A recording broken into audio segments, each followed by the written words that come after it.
story based on an incident that happened to me when I was in Canada working for a seed firm during the summer break, or holidays as we'd call it here, and I was to travel right around the province of Ontario picking up seeds and the money and so on.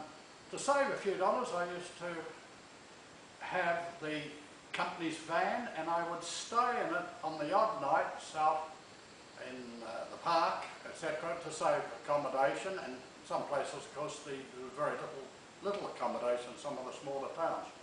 But this incident occurred there when I was settled in the van one dark night, except for a lovely moon, and I was sound asleep when I heard this tapping on the window, and I looked up, and there, would you believe, was this monster with hands out like this, as if it was coming right down onto my neck.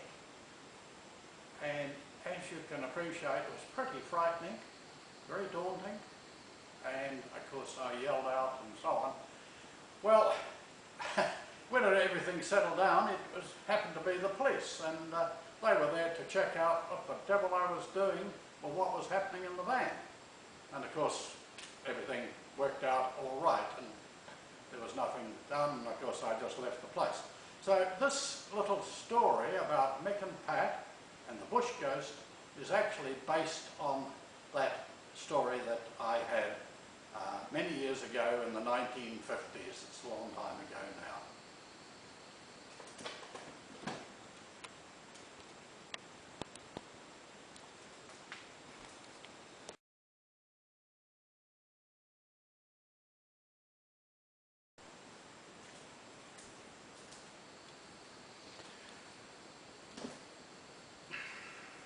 The bush ghost.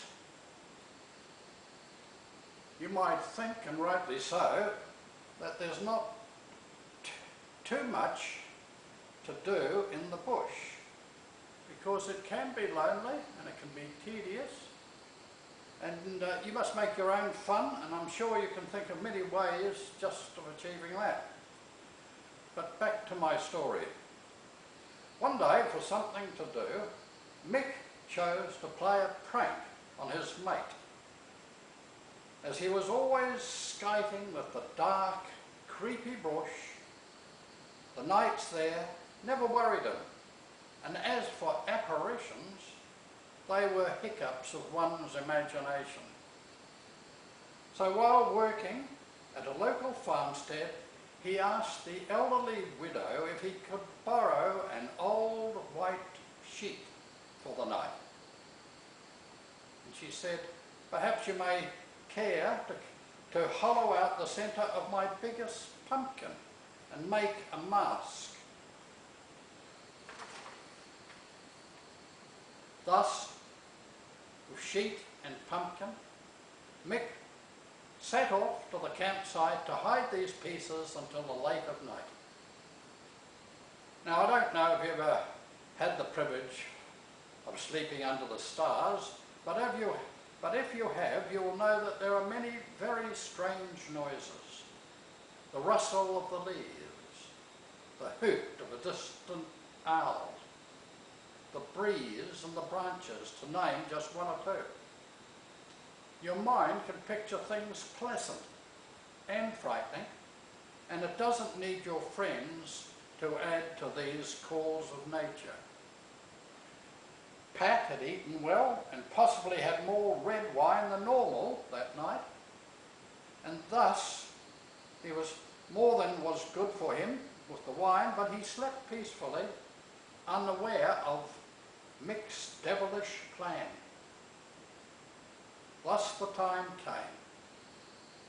Being quiet as a mouse, Mick slithered out of his small tent, folded his sleeping bag and added a couple of pillars to look from the outside that he was still sound asleep in there. And then he set forth to the secret hiding place and adorned himself with ghostly attire. If ever one looked like a demon, Mike surely did now. It wouldn't have been much fun just to wake Pat and scare him. Oh no. He was to take that much more time. A time for Pat to reminisce upon, a time to tell his friends next time they have a drink at the Bell Inn, a time of laughter, a time of lessons. First, he must make a call of the old crow, the call associated with witches and the like, and loud enough, just loud enough to waken Pat from his slumber. And then he must make his voice carry in a mournful groaning throughout the night air, terminating with the crashes of the undergrowth. There was that distant moon that I told you about,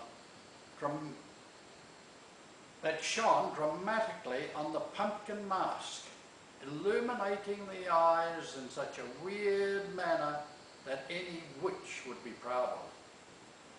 This light also gave credence to the flowing white sheet, the white sheet draped around him.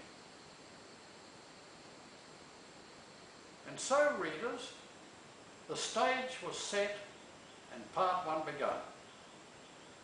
The crow call, increasingly in intensity, was accompanied by other night creatures, so the night air was filled with a vibrant ringing, which soon brought Pat to his senses. Our friend rarely attended Mass at the Catholic Church, but as a lad he remembered the Rosary and a prayer which he said ever so quietly to himself. He could see the silhouette of Mick lying quietly and undisturbed by these events. So there was at this stage no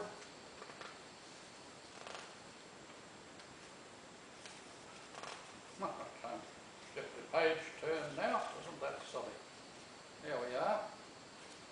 And at this stage there was no need for panic.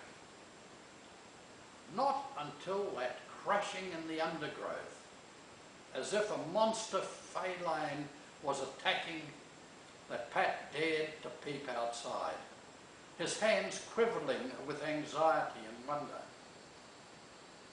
Had he had that much red wine? The noise abated a little. The quietness prevailed.